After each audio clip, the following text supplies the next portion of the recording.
Ny mety ho toetry ny andro eny an-dranomasina ny alakamisy 17 Jolay 2024 amin'ny 9 maraina hatramin'ny zoma 18 Jolay 2024 amin'ny 9 maraina.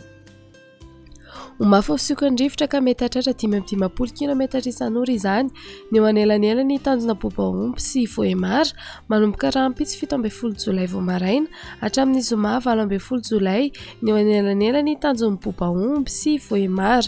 Mahazo ny fampitandremana amin'ny loko mavo araka izany ny tanjona bobaomby hatrany voemara. Mety hiteraka fahasarotan'ny fifamoivoizana sy faharendrehana an-dranomasina izany fitsokan-drivotra izany. Entanina araka izany ny rehetra anaraka tsy tapaka toromarika atolotry ny tompon'andraikitra eny ifotony.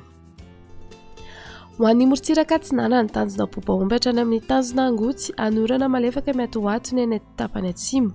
Ho avy atsimona atsimo atsinana nandrivotra ka ho 30 hatramin'ny 40 km isan'ora hahatratra 5-10 km isan'ora indraindray ny any avaratra isambava anonjapena herin-dranomasina avony onjo 2 hatramin'ny 25 metatra hahatratra 3 metatra indraindray ny any amin'ny tapany avaratra noho ny alin-drano avy atsimo atsinanana.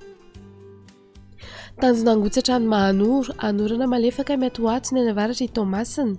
Ho avy atsimona atsimo atsinana nandrivotra ka ho 20 hatramin'ny 30 km isan'ora anonjapena herin-dranomasina avony onjo 2 hatramin'ny 25 metatra.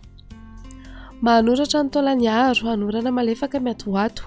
Ho avy atsimo atsinana nandrivotra ka ho 10 hatramin'ny 20 km isan'ora anonjapena-dranomasina avony onjo 25 hatramin'ny 2 metatra. Taolaniaro hatrany amin'ny tanjona vohimena omaina amin'ny ankapobeny. Ho avy atsinana nandrivotra ka ho 20 hatramin'ny 30 km isan'ora anonjapena herin-dranomasina avony onjo 2 hatramin'ny 25 metatra. Tanjona vohimena hatrany amin'ny tanjona ankabo omaina amin'ny ankapobeny. Ho avy atsinana na atsimo atsinana nandrivotra ka ho 30 hatramin'ny 40 km isan'ora hahatratra 10-40 km isan'ora ny any amin'ny tapany atsimo anonjapena-dranomasina avony onjo 25 hatramin'ny 2 metatra. Tanjona ankabo hatrany amin'ny tanjona vilanandro omaina amin'ny ankapobeny. Ho avy atsinana na atsimo atsinana nandrivotra ny maraina sy ny atoandro ka ho 10 hatramin'ny 20 km isan'ora.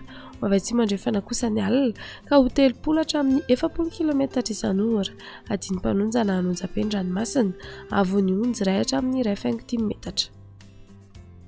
Tanjona vilanandro hatrany analalava andrahoana vitsy. Ho avy atsimo atsinana nandrivotra ny alina sy ny maraina ka ho 30 hatramin'ny 40 km isan'ora hahatratra 10-40 km isan'ora indraindray. Io vaovao kosa ny atoandro ka ho 10 hatramin'ny 20 km isan'ora adiny mpanonja ranomasina avony onjo 25 hatramin'ny 2 metatra. Analalava hatrany amin'ny tanjona bobaomby andrahoana vitsy. Io vaovao fisiokon-drivotra ka ho 10 hatramin'ny 20 km isan'ora adiny mpanonja ranomasina avony onjo 24 hatramin'ny 25 metatra.